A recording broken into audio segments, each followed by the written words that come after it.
Welcome back, everyone. I hope you had an enjoyable lunch break.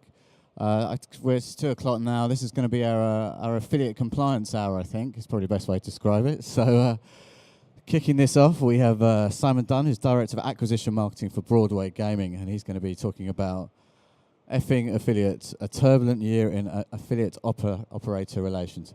Over to you, Simon. Thank you very much. So I know we're all trying to clean up the industry, so I will keep the foul language to a minimum. Just to introduce myself, I am the Director of Acquisition Marketing at Broadway Gaming. What we do is we have 5 bingo brands. Our primary bingo brand is Butler's Bingo, and 2 casino brands. Our main casino brand is Casino of Dreams. When the name of this speech or the name of this talk was put up on the program, a lot of texts. A lot of people asked me last night, Simon, what are you doing? A talk at an affiliate conference called, some people call it Fuck the Affiliates, some people call it Fucking Affiliates. A lot of people didn't know what it was about. Before you take your eggs out and start throwing things at me, I like affiliates. On the right-hand side, you'll see our affiliate spend over the last couple of years. We are very reliant on the affiliate function. We use it a lot for acquisition. We like affiliates. So one side of it, what I want to do is look at what operators can do to damage affiliates. On the other side, as you can see, partly because of me, we got ourselves a nice 100k fine this year because of misleading advertising. We are responsible for our affiliates' content, so we need to ensure they're compliant. It's been difficult to ensure all our affiliates compliant. So I'm going to look at what affiliates are doing to cause my CEO to say fucking affiliates, so I'm going to get them off, close their program, do this, do that. So it's looking at both sides of it from both stakeholders' perspective and to see what we can do to improve the partnership. So to summarize that, I feel that affiliate operator relationships, they're at an all-time low. It's been a bad year. If you go onto GPWA, you know, most of the forums are filled with this operator did that, they want this operator done that. You know, it's whether it's Bet365, wanting things to be compliant, Paddy Power's one strike and you're out, Sky's closing, Foxy's migration. There's been a lot of things over the last year that, you know, have really annoyed affiliates. So there's a lack of trust there between the two stakeholders. On the other side, I can see why programs have closed. It's very hard to ensure compliance. It's very difficult to, you know, make sure you're compliant with LCCP guidelines. And I want to look at how we can improve this relationship, how we can make things better between both stakeholders. As I said, you look at affiliate, you look at the forums, you just read some of the statement there from Sky. We feel that operating the program is no longer viable and that managing the output of affiliates presents a significant risk to our business from a regulatory perspective. For this reason, we have chosen to terminate the program. Terminate the rev share, cost a lot of people a lot of money. So what I've done is, I've asked affiliates, you know, to evaluate the relationship. Have you ever been cheated or screwed by an operator? And 95% of them said yes. Now, the other 5% have either only worked with Broadway Gaming, it's my only sales like, or they don't, oh, mic is gone, or they don't know that they're being screwed over. Still here? Okay. So what the hardship cost? What's it cost you? 82% of the time, it's money. And the rest of it's time. A few other smaller issues, reputation, time, money, nerves, trust, will to continue. That guy really got a bad deal. So when we break it down a little bit further, what's your biggest bone of contention with operators? Well, take the green one. 75% of affiliates don't have an issue with late payments. That's a joke. And the other breakdown, we look at suspicious rev share activity, misleading commission settings, and scrubbed earnings. So what I want to do is go through each of these major issues and break it down a little bit more. What do people mean by suspicious rev share activity? What do they mean by misleading settings? And what about scrub earnings? How does that work? So, rev share. If you walk out on the floor, I'm sure you will see probably 120% rev share. People are offering all sorts of rev share deals with, I suppose, no breakdown of what's included in rev share. In a time where Operators are now putting, terms and conditions, 40x wagering, max bet rules, max cash out rules on all the creative. Yet we have advertisements here for rev share. There is no terms and conditions. It's, we give 70%, we give 60%. That's brilliant. Come work with us. But before you agree a rev share deal with any operator, find out what the breakdown of the rev share is. Understand the components. Let's take the first issue, bonus. We have a bonus column in income access. What exactly goes into that? What if you deposit 100 quid, you get a 100 quid bonus? Does that take off your commissions? What if the user doesn't use the bonus? Is it only bonus used, or is it bonus that's issued? They are a big difference. There's a lot of bonus forfeits in gaming. Are they taken off? Admin fees. So in most affiliate programs, when you're calculating the rev share, there's an option to apply an admin fee of whatever you want. So it can be 10%, 20%, 50%. What this fee is not visible to affiliates. So an affiliate manager can put in an arbitrary admin fee that covers royalties, that covers microgaming fees, that covers processing fees, that covers income access fees, that covers random fees we don't even know, but we just don't want to pay as much as it says on the tin. So there's a lot there that can be deducted. You really need to ask your affiliate manager, can you please give me the breakdown of how rev share works? Is tax deducted? We brought in UKGC, or the UKGC brought in point of consumption tax. Was that brought in? Is it at the correct jurisdiction level? Is it applied across all levels? So sure, tax should be 15% on, GGR as it is now the bonus money is taxed, but what if you're sending players from Canada? What if you're sending players from New Zealand and there's no tax there? Is there going to be tax included in the rev share calculation? One of the biggest ones. Is there a minimum monthly FTDs that you need to commit to maintain your rev share? You could be number one in Google for bingo sites, any keyword. You've got lots of traffic, you're sending 20 FTDs a day, it's fantastic. You're on a rev share deal. All of a sudden, there's a Google algorithm update, you lose your positions, you can't send traffic anymore. You need to be aware of what all the terms and conditions of the rev share deal you're on is. And the biggest one, what happens in the event of a sale or the event of an affiliate program closure, the event of a migration over to another software provider, what happens to all the rev share players you sent in the past? Do you just forget about them? What should it be? It is difficult. I've gone through an affiliate migration when we took over Lucky 247, and it is difficult to migrate all players to make sure everything is mapped off correctly. If people aren't willing to do that, I believe that a make good needs to be put in place to pay you off for the players that you have sent historically. It's very, very easy to calculate. All affiliate programs know what players are going to be worth. They'll know based on how long they've been around, what their average deposits in their first 6 months were. You are able to project what the lifetime value of players is going to be. If they're going to stop paying you commission on them, they need to make it pay off what they think they're going to get from you. Detagging or scrubbing. So, if you send 500 players on rev share, and they're all putting in money, and you're making 20 quid a month, 30 quid a month off a player, but all of a sudden you hit a whale. He starts putting in, 50k, 100k a month.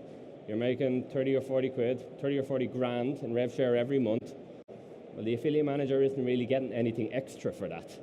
He's not getting any FTDs, and, well, his ECPA is going to go up because the 20k in commissions, and you're not getting any FTDs in it. Sure, you're getting the revenue, but be aware that it is very, very simple for me to send a message to set up a JIRA ticket to go to gaming and say, player ID 813425, please change his B tag attribute from A_1875B to no. All of a sudden, when you send your daily imports into income access, that player is no longer there. You can ring up the affiliate manager and say, what happened to, what happened to Mr. Big? Where is he? Why isn't he there anymore? He self-excluded, didn't he? He was a big player. You can easily make a story. You can easily explain it. I'm sure we'll get another one. Send me more players. We'll get another whale. It's almost impossible to identify. So this is just to create awareness of what can happen. People could say, we use this program, we use that program. It doesn't matter what program you use. It's easy to do. Editing one attribute can remove players. What is identifiable is bulk detagging. So say you can look at your active players every month on a program, and once players are around a couple of months, the drop-off rate in these players is very low. So if players are 6 months old and you have 500 on them on every month, you'll probably have, 460, 400 on the next month. It doesn't go down too much. If you have an almighty drop-off of loyal players and you go from 500 actives a month to 50 actives a month, you've got a major issue. In order to identify this, you would probably have to create, custom reporting to look at your trend in actives from an affiliate program. But I would recommend all affiliates that are on RevShare, keep an eye on active players month on month, look at the attrition rate, look at the retention rate, ask questions if something looks off. Misleading settings. I've heard some bad stories about, people getting CPA, 100 quid.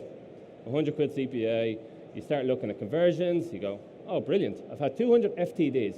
FTD does not equal CPA. A lot of people assume that FTD equals CPA, but it's not. There is a trigger in income access of FTD triggers when these circumstances are met. What is the deposit? Is there a wagering amount that has to be done? If you send someone offers you 1,000 quid CPA, but doesn't tell you what the trigger is, and you have, okay, I've got 100 FTDs, but the trigger's 50 quid and not 20 quid.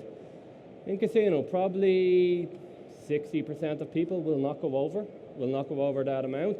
So you're only actually going to get the amount on 40% of the players. Always said it, that the CPA is equal to the minimum deposit that the casino offers. It will be a lower CPA, but it's better. Duplication. What are the policies? We have 7 brands. What if someone signs up a Butler's Bingo and comes on the next week at Glossy Bingo? Are we allowed to deduplicate? We don't. If someone comes through independently, we will pay both CPAs, but that isn't necessarily the case on all programs. Late activations. Most FTDs will convert in the first week of registering on the site, but if they don't become an FTD after a week, casinos will start engaging in other communication channels. They'll try and send them out to a call center. They'll try and send them flyers. It'll cost them about 20, 30 quid to activate the player. So that goes on top of the CPA that also triggers. So our operator is willing to pay what they pay the call center and pay the CPA. Make sure that when you're talking about the terms and condition that it's, the CPA is applicable anytime the player becomes an FTD. I read on GPWA that some players or some programs are not paying on players because they self-excluded. Well, where was that in the contract? You can't just decide, because you've had a 10% self-exclusion rate, that these players aren't legitimate players. The contract said if a player deposits £10, then the CPA is triggered. That's the deal. If you're worried about self-exclusion, lower your initial CPA rates. Don't try and pull it back on the far end. Another common one is fraudulent transactions. It's very easy to reach out to an affiliate and say, oh yeah, you sent 100 players, but 20 of them are actually fraudulent. What do you mean? Do you just accept that? Do you just roll over and accept it, or do you query it? Ask them for the feedback of what meant fraudulent. Is 20% the standard, or is it just my traffic? On an alternative program, Bet365 don't have a problem with my traffic. Why is it just you? So don't always just accept the feedback that you're given from an affiliate manager. Ask questions. So I now asked operators the exact same questions. Have we ever been cheated or screwed by an affiliate? And yes is the answer, 100%. And again, it's time and money.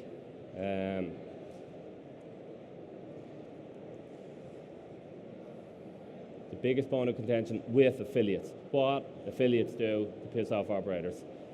Fraudulent CPA, regulatory requests, misleading communications, a few other small ones, prepaid listing. Look, don't offer prepaid listing, nobody wants to buy it. If you have good traffic and work with good programs, it will convert. It will make you money. So let's look at fraudulent CPA. For beginners, not a lot of them here, it sounds very simple. I tell my mates, oh yeah, what we do is, we give someone £60 when the player deposits a tenner. Very, very easy to arbitrage. very, very easy to make money on it. And you don't need a whole lot of these CPAs to make yourself a nice few quid for a few pints at the end of the month. You can do it yourself. This happens. Some affiliates think, yeah, I go and send 5 CPAs. I'll use slightly different email, and I'll do it. You can get your friends to do it. You know, it's very easy to get your friends to go, send them out a link, an affiliate link on WhatsApp. Your friends could be scattered around the country, so it's not like all the players look like they're coming from the same town or the same area or the same demographic or the same email. So it's very, very easy to get, 15, 20 people to go and deposit 10 quid and take the money. Pay some people on Fiverr to do it. As we start to go down here, it becomes a bit more sophisticated. So it is possible to get your offer on 60 quid CPA and then go to a network, someone like, let's say Tapjoy, and buy traffic there. By the way, there is no issue with this traffic. Every type of traffic has a price. I don't have an issue with incentivized traffic, but if someone is claiming that their traffic is, premium PPC, and then they go and they just put your offer on an offer wall and you start getting 20 FTDs a day. Takes a bit of time to identify. All of a sudden you've got 10K commission bill. The average deposit is 12 quid per player, and you're in a bit of trouble. Well, actually, you're not in a bit of trouble because you just shouldn't pay for this. So if you identify it as bogus traffic, affiliate managers do not pay. Other tactics, so operators again, or affiliates will again claim to be premium PPC. They might run a minimal amount of AdWords, but then they go and they use maybe Outbrain or one of these other sources and send bucket loads of FTDs. It's easy to get that traffic there, 40, 50 quid, make a bit of a margin. Misleading messages is another one. We go to affiliates, we give them a beautiful creative with all our branding, with all our compliance text. You send that out, you get a player, you get a player send on a creative that they got. They send it into the customer support office, it lands in our inbox, it lands in the compliance team's inbox. I'll give you some examples. So this is probably not that clear. You see someone has pretty much the same email, same banner tag, send 20 FTDs in on the same day. The thing is, not all affiliate managers have access to this data. So if you have 10, 15 players all with the same name, the affiliate manager doesn't know because he just has a reference. He just has a reference, a player ID reference. He doesn't see all the back-end data. So it's difficult to identify. So if someone does go and use their own name, email, whatever, it's hard to identify if you don't have access. Well, it's not, because it should be reflective in the data. So we look at this. On the blue line is value. You see Mr. PPC on the left-hand side, first month value, 300 quid. Sorry for cursing again, Mr. Full of Shit, first month value of 12, 13 quid. It's okay to pay a CPA on the right axis of 100 quid for someone that's giving you that value. But look at the gap. Look at the gap for the right-hand affiliate. Look at the gap between the red line and the blue line. Affiliate managers need to stop focusing on CPA. Affiliate program software providers need to bring in return on ad spend rather than just CPA and value. We need to marry the two sets of data so people can look at return on ad spend. Nobody should get away with fraudulent CPAs. Wrong way. Misleading communication. So this is not what we sent the affiliate. We're trying to reach you. We're trying to reach you that you have received a £50 in free play from Glossy Bingo. No deposit needed, no credit card, no strings attached. We didn't send this to them, but this ends up in our inbox. The value of the players may have been fine. So when we look at ROI and things like that, it's absolutely fine. But when this ends up in your inbox, or this gets forwarded to your CEO, it's, Simon, who approved this? Who approved this mess? And things like this, and when we get that from an affiliate, we have absolutely no choice. Even if it's our best ROI affiliate, we have no choice but to close them.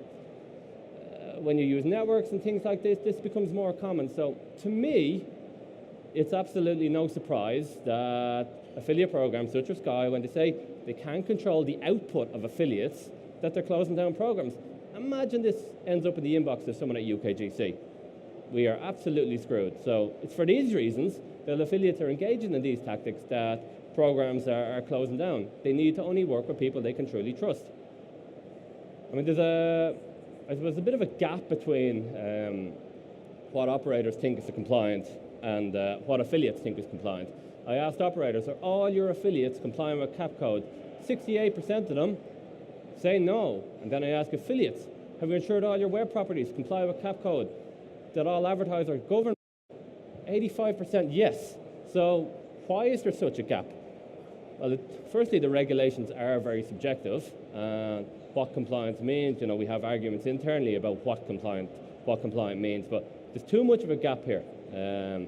Putting terms and conditions apply on your website is not compliant. The legislation states that unless you are genuinely limited by time and space, such as a pop-up banner, then you must have all significant terms and conditions. The actual wagering requirements, is there max bet restrictions, is there cash out restrictions, they are all significant terms and conditions. Can't hear? Just pinching in a little bit so people can hear you a bit more clearly. That's better, just about there. Okay, better? Yep. No, it's not staying, but sorry about that. That's all right. There we go. That should be better. Thanks. Try that. So there's definitely a difference of, you know, what people believe is compliant. I asked another question. Do you think affiliates should be regulated? Okay, do you want me to take this off? So 60% of operators believe affiliates should be regulated. 60% of affiliates believe they shouldn't be regulated. Again, there's a massive difference of opinion here. So if operators are going to be responsible for affiliates' content, which we are, you know, affiliates need to up their game. In my opinion, affiliates should be regulated. We need affiliates to take more responsibility for the content they put live. So all in all, what are we going to do? In my opinion, from the operator to affiliate deals, more clarity is needed when agreeing contracts. All the things I've gone through, just agreeing 50% rev share or 100 quid CPA and thinking you have a deal in place isn't good enough. Everything needs to be documented and explanations of all calculations should be agreed. Affiliates really need to up their game when it comes to compliance. You know, have they looked at when the guidance note came out on content that may appeal to minors? Have they taken action on their site? Have they done the courses issued by the KSA to let them know, you know, what's compliant, what's not?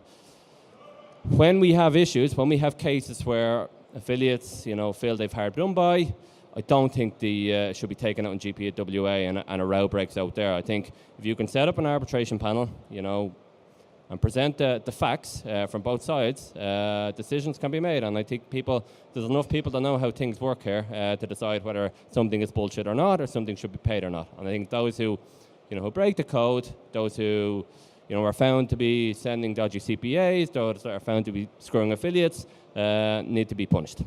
Thank you very much.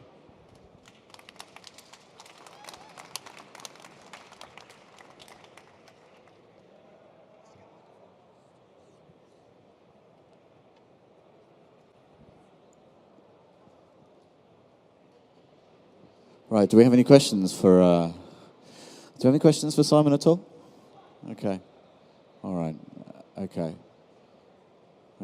Simon, I just want to see, how do you see this? We can also join at Slido as well, as you can see up there as well. So if you don't want to ask questions in person, you can do it via the app there as well. Okay, we have a question there. I'm just going to give you the microphone. Right. My question would be how to approach operators if you suspect there has been foul play.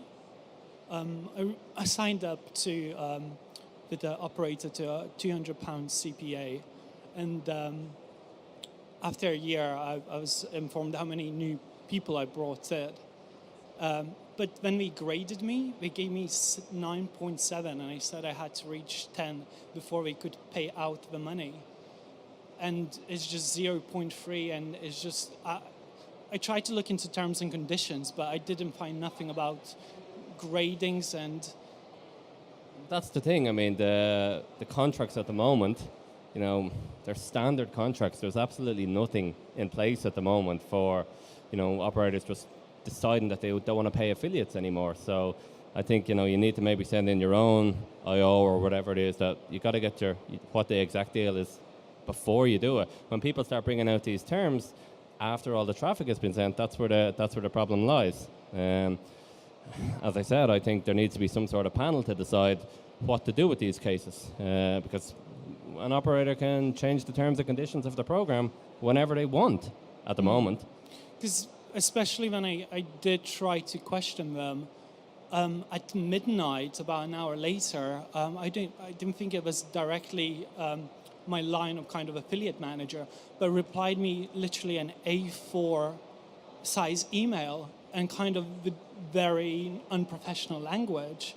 And I was just kind of taken back with the whole kind of experience and, the level of And that's the thing, and professionalism. affiliates or operators can go and, just say bye-bye, and there doesn't seem to be anywhere you can go, no action you can take to, to make right what's been done to you. Can you go directly to their MD and just kind of show them how unprofessional their affiliate manager is? And Maybe not the MD, maybe marketing director and things like that. Yeah, maybe go to LinkedIn and see who works in the company and find the people that are there.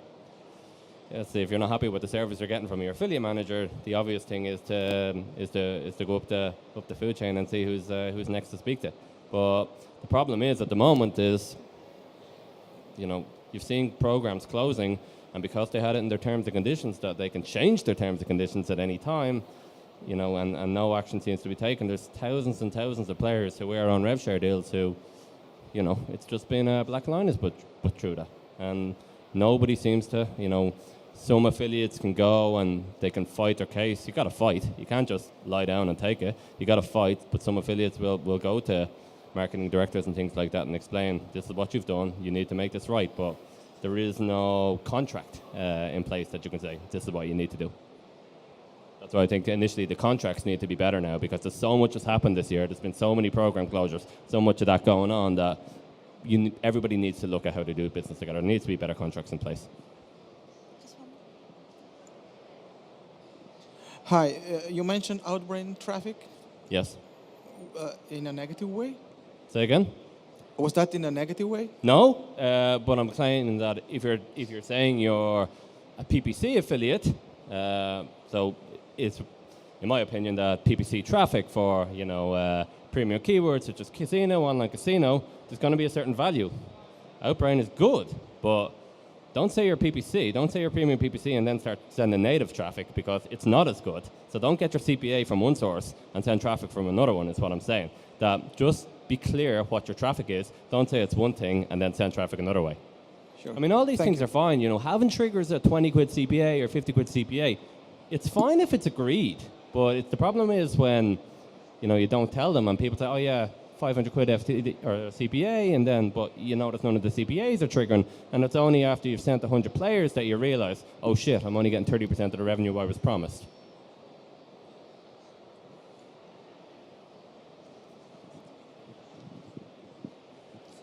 Hi, you mentioned that the contracts need to be better. Isn't part of the problem when it comes to the terms and conditions on operator sites that the balance of power between operators and affiliates is quite unequal?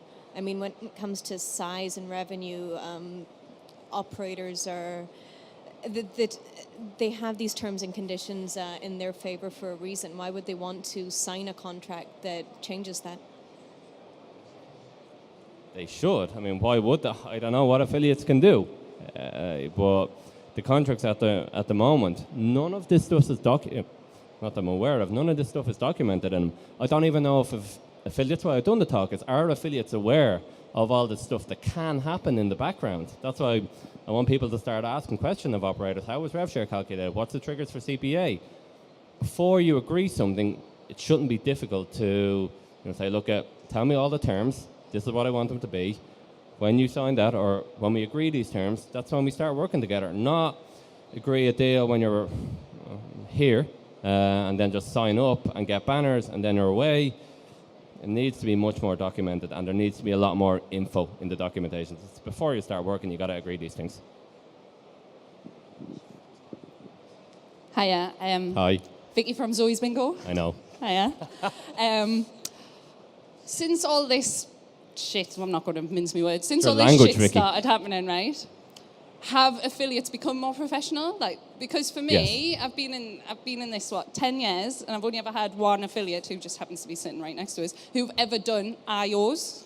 Like, you hardly ever get somebody saying, I'm not going to start working with you unless I get an insertion order and know exactly what it is, and you agree to my terms and conditions, not the other way around. Because at the end of the day, we're advertising with them.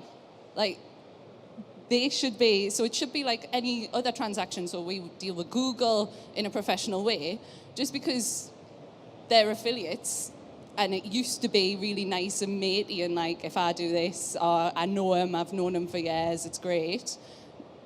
Have they actually started getting more professional? Because I've not found it. We're never asked any questions when we have an application.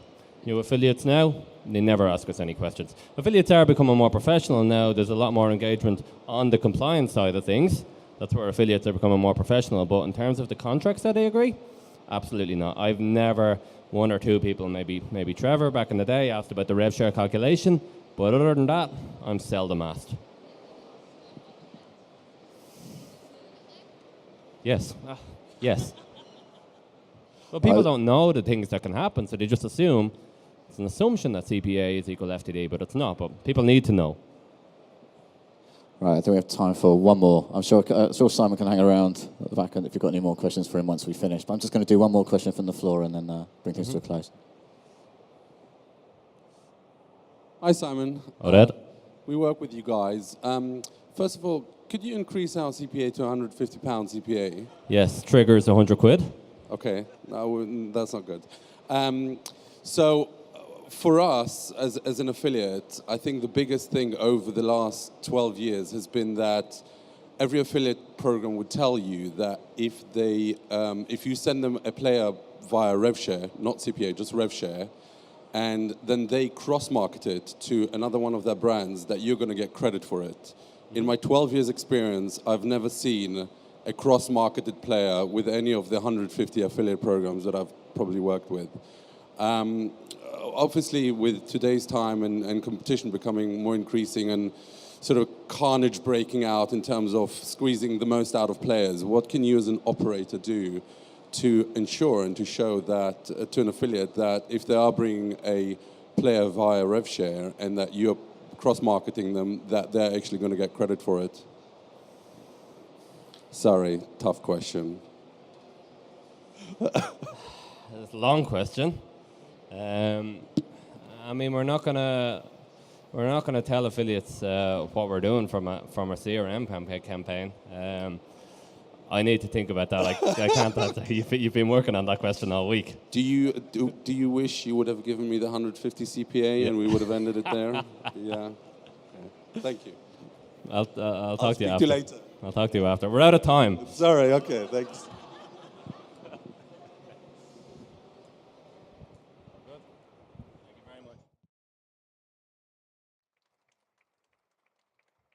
Thanks very much, Simon. That's for some fantastic data there from the survey and also the operator perspective as well. I'm going to hand over to Rue Wright now, who's continuing in the same vein, actually. He's going to be speaking on keeping affiliates compliant. Okay.